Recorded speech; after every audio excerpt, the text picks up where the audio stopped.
Hi guys, আসসালামু আলাইকুম। আজ চলে আসলাম। এটা হচ্ছে ছোট সস। কি সুন্দর সসগুলো হয়েছে।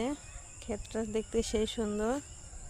দেখেন কি সুন্দর লাগতেছে, কি সুন্দর ফুল ফুটেছে।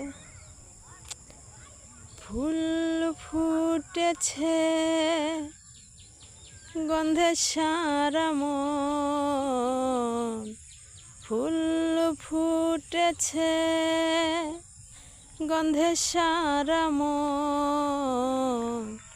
তুমি আমার কত যে আপন, দেখা না দিলে বন্ধু কথা কইও না, দেখা না দিলে বন্ধু কথা কইও না।